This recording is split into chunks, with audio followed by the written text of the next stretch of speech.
다 함께 매일 드리는 기도로 8월 27일 수요일 새벽 기도회를 시작하겠습니다. 사랑의 하나님, 오늘도 저희를 깨워 새 하루를 맞게 하시니 감사합니다.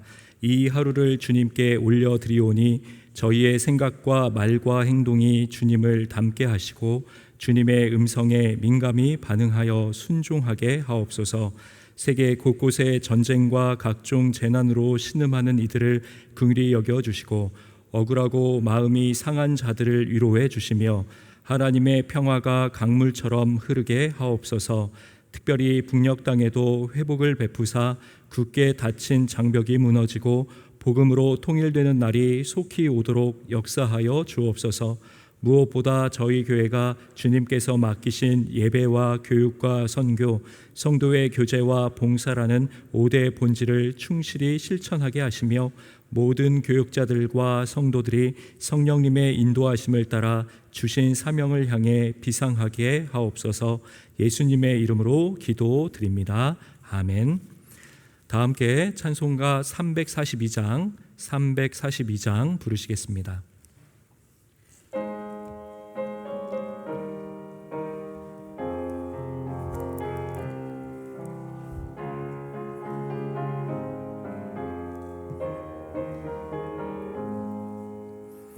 너 시험을 당해 죄 짓지 말고 너 용기를 다해 곧 물리치라.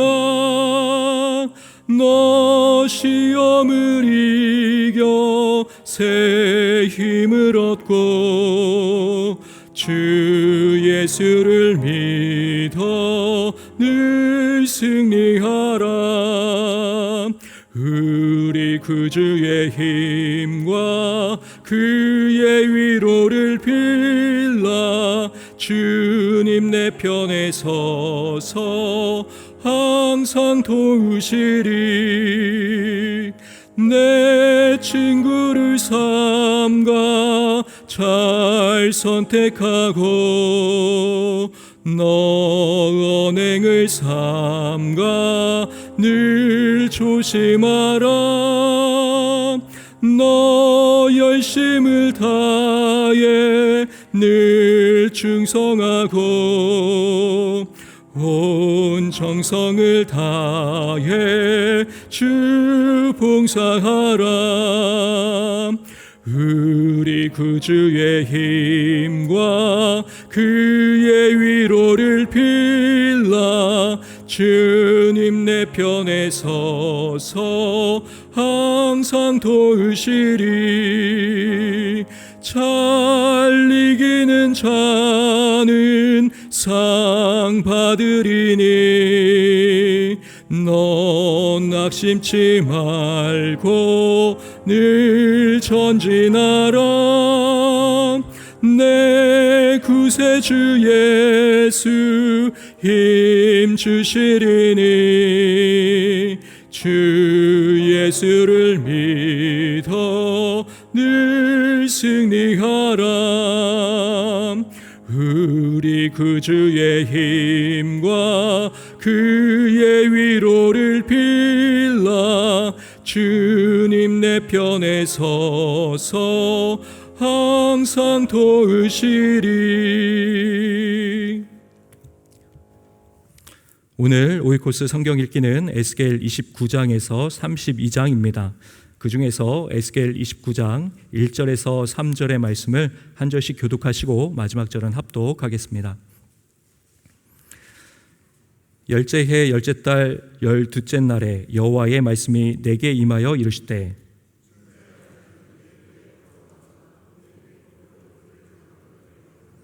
같이 읽습니다. 너는 말하여 이르기를 주 여호와께서 이같이 말씀하시되 애굽의 바로 왕이여 내가 너를 대적하노라. 너는 자기의 강들 가운데에 누운 큰 악어라. 스스로 이르기를 나의 이 강은 내 것이라 내가 나를 위하여 만들었다 하는도다.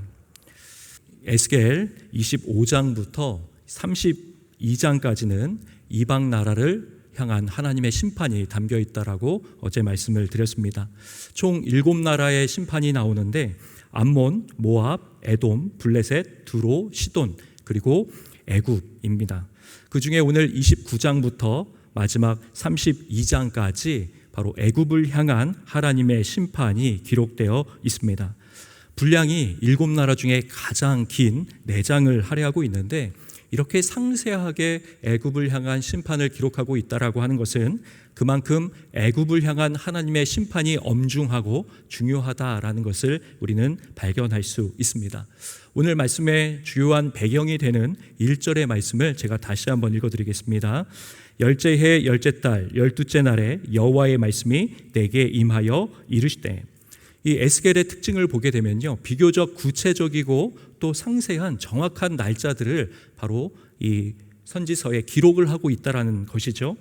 이 열째 해 열째 달 12째 날, 즉 10년 10월 12일 하나님의 말씀이 내게 임하였다, 이렇게 기록을 합니다. 여기서 열째 해라고 하는 것, 언제 시작해서 열째 해가 됐느냐라고 했을 때 그것은 에스겔이 바벨론의 포로로 잡혀간 지 10년째가 됐다라고 하는 바로 그런 의미입니다. 그리고 이때를 구체적으로 날짜를 환산하면 BC 587년 바로 10월 12일이 되는 것입니다. 에스겔이 포로로 잡혀온 지 11년째에 남유다 예루살렘이 함락되고 모든 것이 멸망하기 때문에 사실 BC 586년 4월 9일까지 멸망하는 그날까지는 1년도 채 남지 않은 시점이죠. 정확하게는 약 6개월 정도 이후면 예루살렘은 완전히 멸망하게 되는 시점입니다. 그러니까 일촉즉발의 위기의 상황일 것이고, 그 상황 가운데 하나님이 애굽에 대한 심판을 에스겔에게 지금 선포하도록 만드신 것이죠. 당시 남유다의 정세를 조금 알 필요가 있는데, 당시의 왕은 누구였는가? 20대 왕이었던 시드기야입니다. 이 시드기야는 여호와긴으로부터 19대 여호와긴으로부터 왕위를 물려받아서 마지막 남유다 왕이 되는데, 사실 시드기야는 바벨론 느부갓네살이 세운 봉신왕, 그러니까 꼭두각시 왕에 불과했던 것이죠. 이 시드기야는 총 11년을 왕으로 통치하는데 그가 즉위한 지 3년 만에 친애굽파가 득세를 하게 됩니다. 그러자 그가 이 애굽을 향해서 계속해서 나아가게 되는 거죠. 그때 하나님께서는 선지자 예레미야를 통해서 시드기야에게 이런 메시지를 전합니다. 바벨론에 항복하라. 그것이 하나님의 뜻이다. 그렇게 할 때 너와 모든 백성들은 살게 될 것이다. 그러나 시드기야는 철저하게 당시 국제 정세에서 가장 강력한 힘을 가졌다라고 생각이 되는 애굽만을 의지하면서 나아가는 그런 모습을 보이게 되죠. 그 결과 3차에 걸친 바벨론 침공을 받게 되고요. 예루살렘은 1년 6개월간 바벨론의 군대에 의해 포위되어 있다가 결국 함락되는 겁니다. 그러니까 이미 이 1절이 시작되는 시점이 1년 동안 포위되어 있었던 상황이에요. 이제 6개월만 지나면 예루살렘 멸망합니다.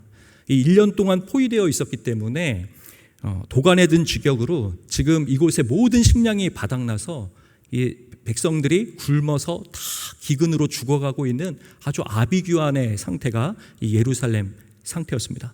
이렇게 혼돈되고 절체절명의 위기의 상황 가운데 빠져 있는데, 그때에도 이 시드기야는, 남유다는 하나님을 의지하고 하나님의 말씀에 순종하고 하나님을 바라보며 엎드리며 나가는 것이 아니라 당시에 철저하게 인간의 눈으로 보기에 의지하면 어떤 가능성, 승리할 수 있는 어떤 활로가 있을 것 같은 애굽만을 바라보면서 애굽에게 구걸하면서 애굽의 도움을 찾으면서 머물러 있었다는 것이죠.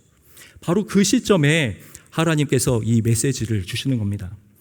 도대체 이 애굽이라고 하는 나라가 사람의 눈에 보기에 어떠한 나라였기에 이토록 위기의 순간에도 철저하게 남유다는 애굽을 의지하고자 했던 것일까요? 이 애굽에 대해서 3절에서 이렇게 설명을 하고 있습니다. 너는 말하여 이르기를 주 여호와께서 이같이 말씀하시되 애굽의 바로 왕이여 내가 너를 대적하노라.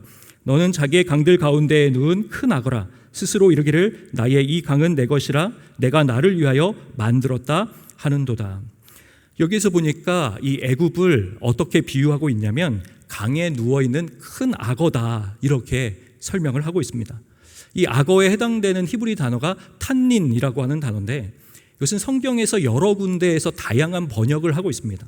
그러나 비슷한 분위기와 뉘앙스를 가지고 있죠. 이 시편 74편 13절에 보면 이 탄닌은 바다에 거하는 용으로 나옵니다. 용입니다. 출애굽기 7장 10절을 보니까 뱀으로 나오고요. 욥기 7장 12절 보니까 바다 괴물로 번역이 되었습니다. 그러니까 이 탄닌이라고 하면은 악어, 용, 뱀, 괴물 등을 지칭하고 있는데 이것은 철저하게 하나님을 떠나서 하나님을 대적하는 악한 세력과 나라, 어떤 대상과 어떤 무리들을 가르칠 때 바로 이 탄닌이라고 하는 그런 단어가 쓰이는 거죠. 그런데 3절에 보니까 이 큰 악어가요, 애굽의 큰 강, 이 강은 나일강을 지칭합니다. 그 나일강에 누워있다라고 서술되어 있죠. 이 아프리카 대륙을 흐르고 있는 이 나일강의 길이는 장장 6,400km입니다. 과거에는 아마존강에 이어서 세계에서 두 번째로 큰 강으로 알려졌지만은 오늘날 현대에 이르러 다시 측정하게 된 결과 나일강의 정확한 길이는 6,650km로 세계에서 가장 긴 강으로 측정이 됐죠. 여하튼 이 거대한 악어가 지금 어디 누워 있냐면 이 나일강에 누워 있는 겁니다. 이 누워 있다라고 하는 이 표현은 일반적으로 어떠한 의미를 가지고 있는가? 성경에서 어떤 동물이 어떤 편안한 보금자리, 안전한 장소에 엎드려서 아무런 방해를 받지 않고 편안하게 쉬고 있는 그런 모습을 설명할 때 쓰이는 단어가 누워있답니다. 여기 누워있다와 동일한 단어가 이 시편 23편 2절에도 쓰였어요. 다윗이 이렇게 고백을 합니다. 그가 나를 풀밭에 누이시며 쉴만한 물가로 인도하시는도다. 이때 누이시며가 동일한 단어거든요. 그러니까 목자 되신 하나님이 이 다윗은 자신이 한 마리의 양이 되어서 이 목자 안에서 쉼을 누리기 때문에 어떤 위협도 없고 불안도 없고 걱정도 없고 염려도 없기 때문에 그 안에서 평안하게 풀밭에서 안정감을 누리면서 쉬고 있다라고 하는 의미입니다. 그렇다면 이 내용을 종합해 보면 이 애굽은 강에 누워있는, 큰 강에 누워있는 큰 악어입니다. 강에 누워있는 악어가 상징하고 있는 바가 무엇인가? 그것은 애굽이라고 하는 대상은 엄청나게 강력한 세력처럼 보인다는 거예요. 대항 불가능한 절대 권한을 가지고 있는 절대 강자로 보인다는 것입니다. 그가 얼마나 강력한지 어떤 위협감도 못 느낍니다. 그 누구도 대적 불가능합니다. 그냥 큰 악어가 그 나일강 전체를 주름 잡으면서 그 안에 편안하게 누워있기 때문에 그 누구도 건들 수 없는 최강의 대국으로 보인다. 가만히 있기만 해도 존재만으로도 위협감이 느껴지는 오히려 너무나 강인한 대상으로 당시 세상 사람들의 눈에 인식되었다라는 겁니다. 이것이 애굽의 상징이었고 이미지였고 당시 사람들의 평가였다는 것이죠. 그러므로 이 남유다의 시드기야도 세상 사람들과 동일한 겁니다. 이 애굽 의지하면 살 길이 열릴 것 같은데 이 애굽보다 강력한 나라는 역사 대대로 없었는데 이 악어 애굽을 의존하면 나는 살 것이다. 바로 그래서 이 애굽만을 붙들고 늘어져 있는 것이죠. 그런데 정말로 중요한 것은 무엇이냐면은 하나님의 눈에 이 애굽이 어떤 존재냐는 거예요. 하나님은 이 애굽을 어떤 나라라고 말하고 있느냐는 것이죠.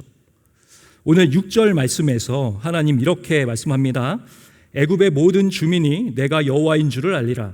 애굽은 본래 이스라엘 족속에게 갈대 지팡이라. 사람들 눈으로 볼 때는 굉장히 강력해 보이는 불가항력의 절대 강자 애굽이 하나님의 눈에 보실 때는 그저 아무것도 아닌 갈대 지팡이에 불과하다라고 말씀하고 있는 겁니다.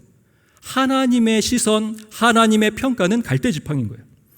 이미 하나님께서는 선지자 이사야를 통해서 이 애굽에 대해서 이렇게 경고하셨고 심판하시기로 하셨죠. 이사야 36장 6절입니다. 보라, 내가 애굽을 믿었도다. 그것은 상한 갈대 지팡이와 같은 것이라. 사람이 그것을 의지하면 손에 찔리리니 애굽 왕 바로는 그를 믿는 모든 자에게 이와 같으니라. 그토록 의지하고 신뢰하고 도움받기를 원하는 이 애굽은 그냥 갈대 지팡이도 아니고 상한 갈대 지팡이다. 완전히 다 상해버려서 그냥 꺾여버리는 아무것도 아닌 그런 갈대 지팡이에 불과하다라고 얘기를 하시는 거예요. 우리가 계단을 오르려고 합니다. 높은 계단을 계속해서 올라가야 돼요. 아니면 큰 산을 등정해야 됩니다. 막대기 하나를 마련해야 돼서 단단하고 튼튼한 내구성이 좋은, 가볍고 내구성이 좋은 그런 막대기를 마련해서 산을 오르고 계단을 올라야 되는데 만약에 상한 갈대 지팡이를 가지고 땅을 짚었다. 바로 꽈당하고 엎어지면서 골절입니다. 굴러 떨어질 겁니다. 그렇다는 거예요. 갈대는 뭡니까? 겉은 있어 보이지만 속은 텅 비어있는 아무것도 없는 것. 그것이 갈대입니다. 그러니까 하나님은 너희들이 그 눈에 보일 때 대단해 보이는 애굽도 사실은 갈대 지팡이, 그것도 상한 갈대 지팡이에 불과하기 때문에 그거를 의지하는 순간 너희들도 다 같이 심판받고 멸망하게 될 것인데, 또 지금 예루살렘 멸망하기 6개월 전인데 지금도 그 애굽을 의지하고 있으면 어떡하냐고 지금 하나님 말씀하시는 거예요. 이 애굽은 곧 세상을 의미합니다. 이 갈대 지팡이가 바로 세상 의지하는 모든 이들의 모습을 지칭하는 거예요. 하나님이 아닌 세상을 바라볼 때 강력해 보이지만은 그것은 갈대 지팡이에 불과하다라고 말씀하시는 거죠. 갈대 지팡이. 그렇기 때문에 이 갈대 지팡이를 의지하는 사람은 오히려 무너지고 깨지고 더 다치고 골정상 입고 쓰러진다, 이렇게 말씀하는 겁니다. 하나님께서는 이 애굽을, 그렇게 강력해 보이는 애굽을 어떻게 심판하겠다라고 말씀하십니까? 하나님께서 이것을 두 단계로 나눠서 심판을 하세요. 먼저 4절을 읽겠습니다. 내가 갈고리로 내 아가미를 꿰고 너의 강의 고기가 내 비늘에 붙게 하고 내 비늘에 붙은 강의 모든 고기와 함께 너를 너의 강들 가운데에서 끌어내고. 하나님 이렇게 말씀하시는 거예요. 애굽이 자부하는 겁니다. 나는 큰 악어고 이 모든 나일강을 중심으로 주름 잡으면서 내가 누워있는 바로 난데 감히 누가 나를 해하랴, 나는 최고다, 이렇게 자부하고 안위하고 있을 때에 그 착각하고 있던 악어 애굽을 하나님이 갈고리로 그 아가미를 꿰어버린다는 거예요. 그리고 그 강에서 자부하던 그 강에서 그를 끌어내 버린다는 겁니다. 하나님이 그 악어의 생명 통로죠. 숨쉬는 곳이죠. 아가미는 급소를 정확하게 치셔갖고 아가미를 끌어내 버린다, 그렇게 말씀하시는 거예요. 이게 시작입니다. 그리고 어떻게 하시겠다라고 얘기를 하는가? 9절과 10절에서 이렇게 말씀합니다. 애굽 땅이 사막과 황무지가 되리니 내가 여호와인 줄을 그들이 알리라. 내가 스스로 이르기를 이 강은 내 것이라 내가 만들었다 하도다. 그러므로 내가 너와 내 강들을 쳐서 애굽 땅 믹돌에서부터 수엔의 곧 구스 지경까지 황폐한 황무지 곧 사막이 되게 하리니. 하나님이 이 애굽을요, 땅 위에 돌들도 하나 남지 않는 완전한 폐허 황무지 사막으로 만들어버리겠다 말씀하십니다. 황무지라고 하는 게 뭡니까? 사막이라고 하는 것이 무엇입니까? 물 한 방울 없는 건조하고 황량한 장소를 지칭합니다. 하나님은 이야기하십니다. 애굽, 내가 너를 철저히 황폐화 사막화 시켜버리겠다. 악어가 물이 없으면 죽습니다. 악어 생태계는 물이 있어야죠. 강이 있어야죠. 내가 너의 모든 주위 환경과 너의 생명을 이렇게 말려서 끝내버리도록 만들겠다.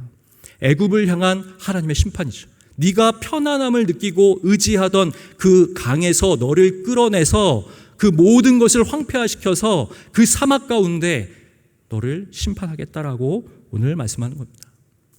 하나님께서 오늘 이 에스겔 29장을 통해 우리에게 말씀하십니다. 어리석게 애굽 의지하지 말라. 세상 의지하지 말라. 눈에 너무 대단해 보이지만 사실 속은 텅 비어있는 갈대 지팡이에 불과하다. 그뿐만 아니라 하나님이 아닌 세상을 의지했을 때 그 결과는 결국 심판과 멸망밖에 없다는 것을 깨닫게 해주고 계신 것입니다. 우리 인생 가운데도 애굽과 같이 의지하고자 하는 대상이 있습니다. 내가 그것에 자꾸만 몰입하게 되는 하나님보다 더 강력해 보이는 어떤 무언가가 있습니다. 그것이 재정이 되기도 하고 또 어떤 권력이 되기도 하고 어떤 인맥이 되기도 하고 내가 가지고 있는 직분이 되기도 하고, 그러나 그것은 결국 그것을 의지하며 나갔을 때는 무너지고 또 하나님 앞에 징계받는 그런 모습을 우리는 보게 된다는 것이죠. 오늘 이 말씀을 통해서 하나님만을 의지하고 하나님만을 바라보고 상황이 더 어렵고 힘들 때에 어떻게 사람의 손을 빌릴까, 어떻게 세상의 힘을 의지할까가 아니라 하나님만 바라보며 엎드리며 나갈 때 하나님 주시는 진정한 구원과 회복, 하나님의 치유를 경험하시는 우리 영락의 모든 권속들 다 되시기를 주님의 이름으로 간절히 축원드립니다. 기도하겠습니다. 은혜와 진리의 하나님 아버지, 하나님, 우리가 살아계신 전능자 하나님을 믿고 섬기며 순종한다고 말하지만 우리의 심령 깊숙한 곳에 우리의 애굽이 있습니다. 이 세상을 향한 동경과 이 세상과 동일한 가치관과 세계관과 또 비전과 목적으로 또 야망을 하나님 그럴듯하게 포장하여서 마치 하나님이 주신 뜻인 양 우리가 그것을 바라보며 또 나아가는 우리의 죄된 본성을 보게 됩니다. 하나님, 이 시간 세상 의지하던 것 모든 것을 다 회개하고 돌이키며 내려놓고 오직 진정한 창조주이시오 구원자이시며 또 우리의 생명의 주관자 되시는 하나님 한 분만을 바라보며 나아갈 수 있는 믿음을 허락하여 주시옵소서. 하나님, 오늘도 육신의 연약함으로 말미암아 여러 수술과 또 병환으로 말미암아 눈물 짓고 고통받고 있는 하나님, 우리 사랑하는 영락의 성도님들이 계십니다. 하나님, 그 모든 병상을 친히 찾아가 주셔서 피 묻은 예수 그리스도 보혈의 권세의 능력으로 그 환부를 친히 안수하여 주시고 하나님, 속히 그 자리에서 깨끗이 치유받고 일어나는 역사 있게 하여 주시옵소서. 오늘 살아가는 모든 삶의 순간순간마다 성령 하나님 동행하여 주시고 하늘의 평안 허락하여 주시옵소서. 이 모든 것 감사드리며 우리 주님 예수 그리스도의 이름으로 기도드립니다. 아멘. 이제 다 함께 합심하여 기도하겠습니다. 눈에 보이는 세상의 힘을 의지하지 말고 살아계신 하나님만을 의뢰하게 하옵소서. 주요 1부, 2부 기도회를 통해 성도들이 하나님의 사랑을 깨닫고 믿음으로 살아가도록 한국교회가 말씀으로 바로서게 하시고 선교의 사명 잘 감당하도록 기도 제목 가지고 함께 기도하겠습니다. 사랑의 하나님 아버지, 이 시간 오늘 에스겔 29장의 말씀을 통하여서 다시금 하나님 한 분만을 바라보는 믿음의 사람으로 변화시켜 주시고 하나님, 우리 마음 가운데 나도 모르게 세워졌었던 바벨탑과 같은 아버지 하나님 보실 때에 진노하실 수밖에 없는 우상 숭배들 의지하고 또 신뢰하였던 이 세상적 가치들과 아버지 나도 모르게 스며들어왔었던 인본주의적인 모든 인간의 생각과 사상들, 철학들, 사조들 아버지 모든 뜻과 계획들이 무너지게 하여 주시고 오직 하나님의 뜻만이 서며 아버지 하나님의 놀라운 말씀의 성취가 일어나는 우리 영락교회와 우리 모든 성도님들이 되실 수 있도록 도와주시고 은혜를 베풀어 주시옵소서. 살아계신 주님, 전능자이신 주님, 우리의 구원자이신 주님만을 바라보며 의뢰하며 살아가는 복된 인생이 될 수 있도록 주님 도와주시고 함께하여 주시옵소서. 하나님, 오늘 3일 또 이 수요 1, 2부 예배를 기도회를 허락하여 주셔서 감사드립니다. 오늘 예배 가운데 말씀 전하시는 목사님과 또 모든 성도님들 여호와 이래 예배하신 은혜가 흘러넘치는 회복과 하나님의 사랑의 시간이 될 수 있도록 주님 도와주시고 함께하여 주셔서 예배를 통하여 영원히 소생되며 하나님의 부흥을 갈망하며 하나님의 거룩하신 뜻이 이루어질 수 있도록 도와주시옵소서. 하나님, 우리 한국교회가 주님의 말씀 앞에 바로 서기를 원합니다. 왜곡되고 하나님 말씀 가운데 변질되고 또 하나님 타협하였던 진리가 아닌 하나님의 완전한 진리 가운데서는 우리 한국교회가 될 수 있도록 그 사명을 영락교회와 또 담임 목사님 통하여 성취될 수 있도록 주님 도와주시고 하나님 땅 끝까지 내 증인이 되라 말씀하신 그 하나님의 지상 대명령에 순종하여 전도와 선교에 힘쓰는 또 우리 한국교회 될 수 있도록 주님 도와주시고 함께하여 주시옵소서. 저희를 사용하여 주시고 하나님의 거룩한 뜻을 이루어 주시옵소서.